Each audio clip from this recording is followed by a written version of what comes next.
Buenas noches, gracias por acompañarnos en esta entrega de Panorama Cotidiano desde la Economía Política.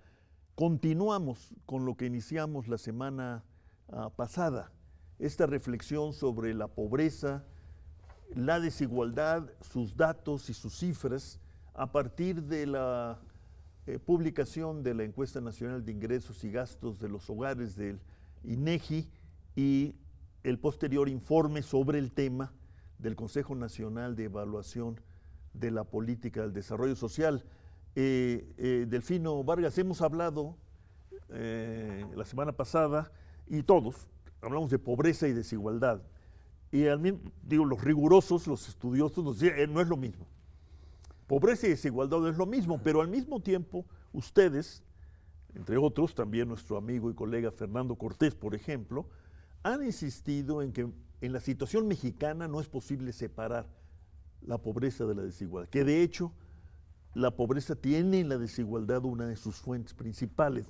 No sé si estoy interpretándolos mal. No, pero no, ¿qué decimos de esta combinación? ¿Es una combinación? Es una combinación, digamos, sui generis de nuestro país, en la que se combinan de manera desastrosa esas dos mediciones, ¿no? Porque puede haber desigualdad sin que necesariamente haya pobreza, ¿no? Sí. Eso lo puede haber. Por ejemplo, Estados Unidos, ¿no? Es un país enteramente desigual. Existe pobreza, pero no es un tema como tal, ¿no? Sí aunque existe. ahora se volvió tema con la crisis, ¿no? Ahora empieza a volverse, empieza a darse esas combinaciones, pero en particular en nuestro país eso es una situación bastante fuerte, porque solamente... ¿Por qué? Porque un porcentaje pequeño de la población, y cada vez que hacemos mediciones encontramos porcentajes cada vez más pequeños del 1% de la población que contiene una gran cantidad del Producto Interno Bruto de la nación. Es decir, ni siquiera eso lo observamos en el 80, lo estamos observando en el 2000, y el grupo cada vez se hace más pequeño, o sea, el club del 1%, pero ese cada vez tiene mucho mayor riqueza del país, ¿no? Pero a la vez está sucediendo lo que hemos dicho en el otro programa, que la pobreza sigue perenne, ahí está, no se mueve, y es alta. Entonces, ahora sí vemos en este país esa combinación bastante difícil de cómo superar esa desigualdad y esa pobreza que han detenido la productividad del país y el crecimiento del país. Está detenido. 2%, 2.1%, estamos creciendo. No se puede así terminar con ese ciclo. Así las cosas, el país está paralizado. Israel. Sí, yo creo que esta discusión sobre la relación entre desigualdad y pobreza tiene también mucho que ver cómo ha cambiado el pensamiento económico en el siglo XX, ¿no? En algún momento lo que se vendió fue que era necesario tener cierto nivel de desigualdad para que el país pudiera desarrollarse, ¿sí? Porque eso daba estímulos, sí, y daba posibilidades de invertir, ¿no? Sí, acumulación de capital, y entonces los beneficios iban a gotear hacia los menos favorecidos. Y estamos en tiempos donde hay migración, campo-ciudad, hay una mayor oferta de mano de obra. Lo que ha pasado y donde ha cambiado el pensamiento económico, incluso la posición de los organismos internacionales, es que la desigualdad atenta contra el crecimiento económico, ¿sí? O sea, no favorece el crecimiento, atenta contra ella. ¿En qué sentido? ¿Qué quiere decir eso? Vaya, lo que sucede es que por primera vez los organismos internacionales empiezan a hablar de la desigualdad o de la concentración de capital como un asunto que va más allá del mercado, como un asunto de élites, como un asunto de poder. Y que esto está impidiendo que pueda haber movilidad. Es decir, que haya una idea de redistribución, una idea donde todo mundo tengamos las mismas oportunidades para poder hacernos de crecimiento económico, ¿no? Entonces, ese yo creo que es uno de los grandes cambios y una de las relaciones perversas que existen en estar en un país donde la desigualdad también apunta a una idea de concentración de oportunidades y de barreras de entrada para el resto de la población. ¿Y cómo remueves eso? Ay, Dios. Sí, eso. Tres. No. Tres palabritas, ¿no? Tres. Yo creo que una idea importante es un cambio institucional, pero cuando hablo de un cambio institucional es un cambio que empieza desde la primera institución, que es la familia, y esta idea de cómo soportamos o por qué soportamos esta desigualdad. En particular los no afectados totalmente ni tan brutalmente por la desigualdad, ¿no? Exacto, situaciones tan tranquilas y cotidianas como llevar mi coche a Morelos para no pagar la tenencia, ¿no? No tiene que ser un Ferrari, puede ser, o sea, vaya, uno dice, híjole, ¿cómo vamos a lograr un compromiso social, una idea de justicia social, cuando cada quien está saliendo tratando de sobrevivir? Por ejemplo, en el tema de la informalidad, por ejemplo, dependiendo con quién hables, la informalidad es el enemigo de la economía. Y también se puede ver la informalidad desde otro lado, como ciudadanos mexicanos que no tienen acceso a un mercado laboral con derechos, ¿no? Creo que por ahí empieza, si empezamos a reconocer esta idea de derechos sociales y de que los 124 millones estamos en el mismo barco, podría ser un mejor empiezo para mover ideas redistributivas que nos suenen revolucionarias. Subversivas. Sí, yo tomaría este otro punto del doctor Vanegas que habla sobre la redistribución, porque dices tú, bueno, ¿por dónde empezamos, no? Yo creo que buena parte Eso está muy bien. Son dos preguntas en realidad. ¿Cómo sí. le hacemos? ¿Y por dónde empezamos? Por dónde empezamos es algo que nunca nos planteamos, ¿no? Fíjate. Y quizás sea el destapador el precipitador, allá ¿no? va la idea. De un nuevo proceso. Allá va la idea, porque yo creo que para empezar a movilizar nuestra economía, tenemos que empezar a mover el consumo. ¿Cómo lo mueves? Si la gente no tiene para consumir, o sea, tiene para comer y para transportarse, pero no para consumir más cosas. Entonces, lo que debe suceder es una redistribución de los deciles, o sea, de las personas que ganan o que ganan mucho o que ganamos en la parte superior de la distribución y pasar un poquito de eso hacia abajo. ¿Pero cómo lo pasas? Puede ser por política fiscal, pero es bastante complejo. Puede ser por creación de fideicomisos. Puede ser por asignar unos 10 pesos, 5 pesos, 7 pesos, 8 pesos, 300 pesos, 1,000 pesos, dependiendo de en qué decil te encuentras de la distribución de ingreso. Y sin hacer más pobres, sin hacer menos pobres o sin crear nuevas personas que ganen excesivamente más, sino pasar esa distribución hacia los de abajo.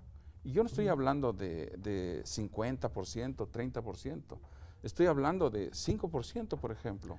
¿Esa sería otra modalidad de las transferencias monetarias condicionadas o no? No, yo creo que es distinto, porque esto sería simplemente de otorgarle cierto poder a los que ganan más para que lo cedan hacia abajo. Es una cosa que no necesariamente puede ser por política fiscal, puede ser por creación de fondos especializados para este fin, pero aquí nos vamos a enfrentar con problemas. Primeramente, cuando le dices a la gente, te vamos a quitar de tu quincena ahora 3,000 pesos, pero no estoy hablando del oficinista, ¿verdad? 3,000 pesos es devastador. Estoy hablando por ejemplo, de los que ganan más allá de $500,000 al año, o 700,000, o 1,000,000 al año. Los que ganan 100,000 al mes, ¿no? Sí, esos. Danos, digamos, 300 al año, y eso lo pasamos para abajo, y esos 300,000 alcanzan para muchas familias abajo. No tienes ni siquiera que hacer muchas inversiones, ¿no? Israel. Mira, a mí me gustaría, y A mí me gustaría regresar a esta parte de multidimensionalidad y para tratar de ubicar un empiezo, ¿no? Yo realmente creo que una reforma fiscal, una reforma redistributiva es algo muy espinoso. Toca intereses, toca una cultura particular de evasión, de ¿y por qué yo? ¿No? A mí me gustaría, o sea, nomás para tratar de poner otro empiezo y ver el problema en el que estamos metidos, es una situación, digamos, de transporte público o de la violencia. El ejemplo sería este: si yo le digo a un empresario que no invierta en carro blindado, que no invierta en escolta, que no invierta en perímetro enrejado electrificado, que ese dinero por favor nos lo dé y que nosotros lo vamos a invertir de tal manera que sus nietos no van a necesitar de eso, él me va a decir, no, va a tardar mucho. Entonces, igualmente pasa con el transporte público, es dónde tiene que cambiar y dónde tiene que empezar esta redistribución. Tiene que empezar con una idea muy sencilla, que es, ¿por qué seguimos haciendo segundos pisos de cuota? ¿Y por qué no mejor hacemos que la clase media, que es la clase que vota, llegue y tome el transporte público? Cuando ellos tomen el transporte público, entonces va a haber incentivos para mejorar el transporte público y el transporte público va a mejorar la calidad de vida de todos. Tal vez el empiezo de la redistribución no venga por la parte del ingreso, tal vez venga por la idea de asumir como sociedad que hay algunas cosas que tenemos que compartir: transporte público, alumbrado, calles, baches, ¿no? Bueno, pero para eso mejor nos mantenemos en la idea original de ustedes dos. Lo multidimensional, como lo conocemos, es la convocatoria a actuar todos de manera integral. Exacto. Esa es la ¿No? idea. Esa es la idea. Sí, sí, nomás diferenciando dos cosas. Hay que ver las cosas de manera multidimensional versus cómo se mide lo multidimensional. Sí, nosotros actuamos, vemos, investigamos de manera multidimensional. La forma en la que se hace academia es una forma donde cada quien aporta desde su disciplina para ver una idea multidimensional. De ahí a cerrarnos a una medición multidimensional y decir que con eso estamos viendo todo. Eso es donde... Vamos a una pausa y continuamos por ahí.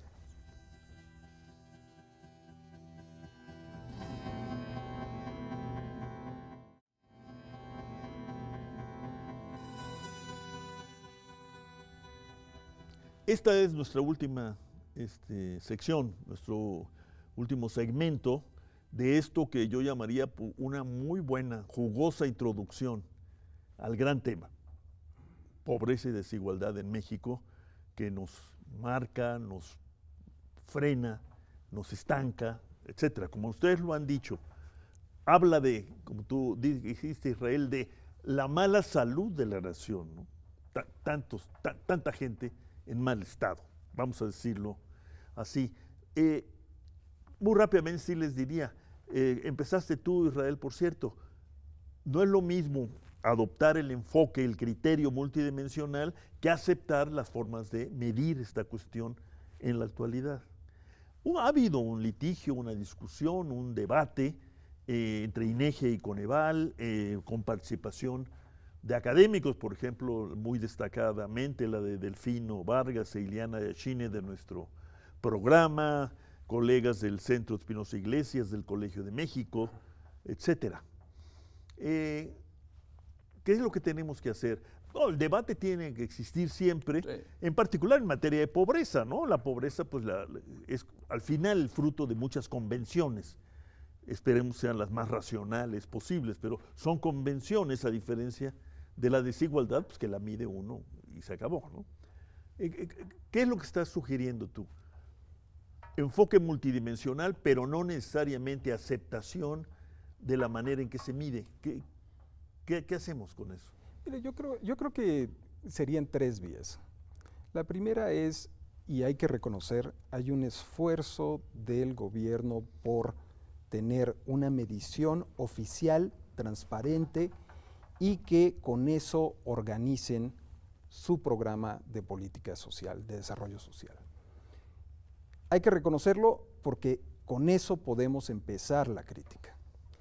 2, lo que hay que tener cuidado es no porque el gobierno dice que la pobreza tiene 4 o 5 características y existe pobreza extrema, pobreza, vulnerabilidad de ingresos, vulnerabilidad de carencias, nosotros tenemos que tomarlo como conceptos que están ahí.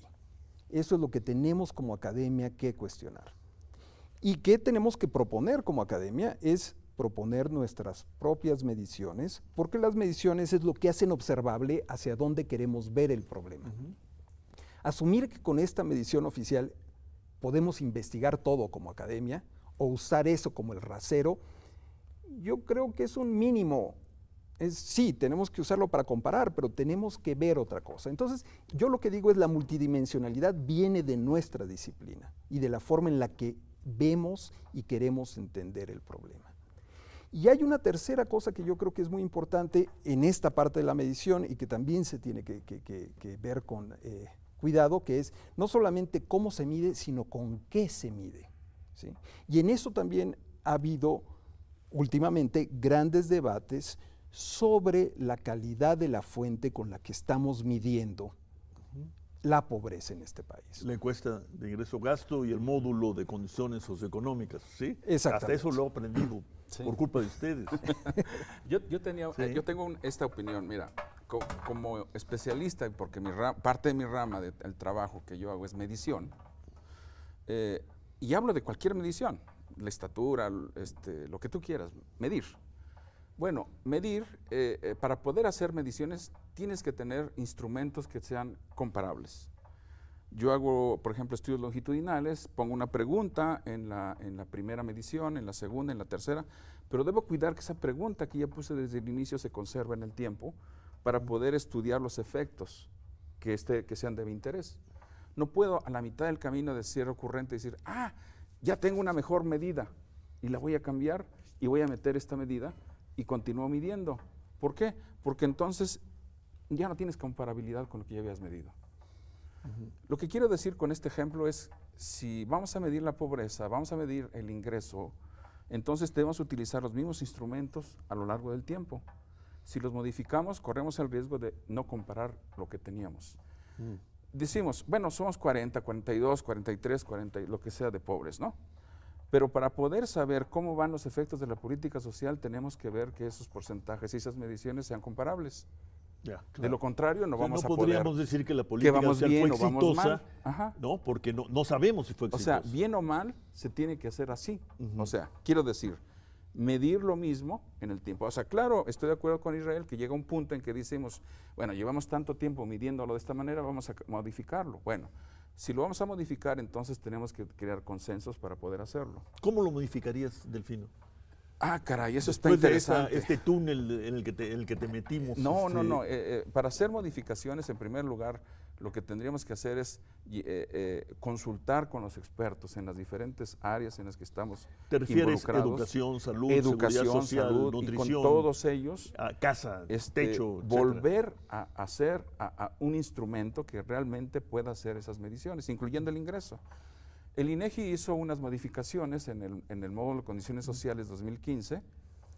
Pueden ser ciertas, pueden ser no ciertas, o pueden ser acertadas. Puede ser que haya habido intención positiva, pensémoslo así, en hacer una medición exhaustiva, pero con efectos inesperados. Es decir, hicieron mediciones exhaustivas en los ingresos más bajos de la población. También en los otros deciles de ingresos superiores se observaron como que incrementos en los ingresos, pero más en la parte inferior de la distribución.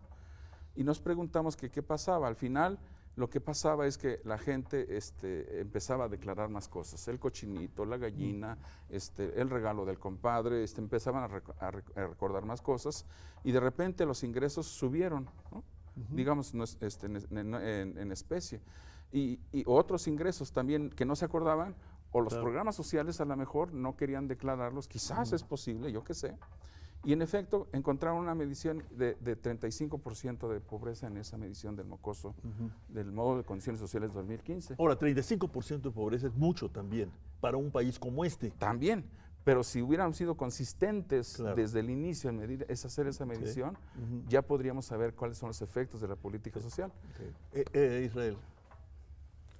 Sí, mira, la idea sería algo así, que es de qué nos sirve llegar y decir, siguiendo el ejemplo de la medición de estatura, que mido 1,76, 5, 49, 38, 37, 35. Es regresar a este punto que es, vaya, no tenemos que centrarnos, o sea, lo que nos está mostrando la serie, con o sin problemas de comparabilidad, que esa es otra bronca más que tenemos, es que no hay una tendencia clara, o sea, no hay una mejoría. Entonces, entrar en dimes y diretes de puntos porcentuales y creer que de ahí podemos llegar y evaluar la política de desarrollo social, me cuesta trabajo, ¿sí? Regresando al punto de la calidad de la información, que yo creo que es importante, hay que criticar cómo se mide, hay también que criticar, evaluar, transparentar la forma en la que se está midiendo la fuente de información, que son las carencias, ¿no? Y en eso creo que debemos los académicos entrar activamente, porque hay muchas preguntas. Por ejemplo, esta última medición con la ENIC 2016 tiene un gran caveat, y el caveat es, para hacerla comparable, nosotros, INEGI, proponemos un modelo. Y este modelo va a hacer que la serie sea comparable. La pregunta es, ¿por qué solamente proponen un modelo? ¿Por qué solamente proponen una estimación y no ponen un rango de estimaciones? Y la siguiente pregunta es, ¿por qué utilizan para calibrar su modelo una encuesta que, como todas las encuestas en el mundo, todos los años empeora su no respuesta, que es la ENOE? La Encuesta Nacional de Ocupación y Empleo. Exactamente, que es, hace 8 años la no respuesta en la ENOE estaba registrada en 10%, ahora está en el rango de 20%. Entonces me están diciendo que están ajustando para hacer comparable su serie con una encuesta que mide, que tiene una peor no respuesta que el ENIG, que solamente mide ingresos laborales y que solamente es representativa para grandes ciudades del país. Entonces, eso es donde tenemos que entrar como academia, tenemos que entrar en una situación donde pueda haber mayor comunicación con las instituciones, que son instituciones que están perdiendo credibilidad desde factores externos como factores internos. El factor externo es, en todo el mundo la gente ya no quiere contestar encuestas. Factores internos es este tipo de situaciones donde cambia de repente la metodología de medición del ingreso y entonces no sabemos, ni puede explicar el INEGI por qué claramente cambió eso. Vamos a terminar, Delfino, ayúdanos a concluir. Sí. No, concluir me parece muy pretencioso, no, muy pero sí para Sí. mantener la mirada abierta hacia adelante y continuar esta exploración desde la tele. Yo quiero concluir con algo que yo creo que por primera vez las instituciones están abriendo a la academia, cosa que no ocurría antes. Yo no recuerdo de dónde nace el INEGI. Nace de una oficina de Hacienda donde se hacían los cálculos y nadie sabía qué pasaba.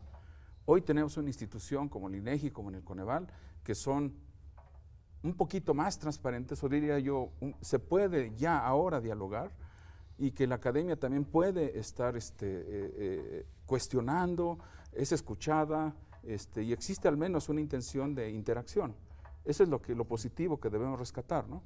Y me parece que en este caso el INEGI y el Coneval se han abierto a esa posibilidad, y los académicos tenemos, así como la sociedad civil, Oxfam y otras organizaciones también participan para que los cambios que se hagan y las mediciones que se hagan y la visión al futuro es responsabilidad de todos, no nada más es de INEGI y Coneval, es de todos. Entonces aquí la academia y el resto de la sociedad civil también tiene el compromiso de salir adelante y dar su opinión al respecto, y creo que se está logrando esa parte. Esa es la parte positiva que yo valoraría. Y habría condiciones para, en efecto, ir virando, ir procesando un cambio de rumbo, por lo menos en esta materia, del estilo, incluso casi, yo diría, casi minimalista como el que ustedes han planteado. Yo quisiera ser positivo y realmente pensar que sí, que quisiera pensar y hacer pensar a tu auditorio que nos escucha hoy que en realidad es posible, como sociedad civil, salir a votar, por ejemplo, decir quién y qué queremos, y desde ahí establecer no solamente un partido, sino un perfil de candidato y un perfil de país que queremos. Vamos a hacer un experimento pronto, los voy a invitar. Vamos a examinar lo que los partidos realmente existentes nos dicen del problema. Es interesante. No se puede negar, ya no podemos hablar de falta de transparencia o falta de acceso, ¿no? Estamos informados y podemos estarlo más si queremos. Ahora el problema es otro, ¿no? Ajá. Delfino Vargas, Israel Vanegas, muchas gracias por esta muy intensa e interesante exploración preliminar, vamos a llamarle. Muchas gracias. Buenas noches.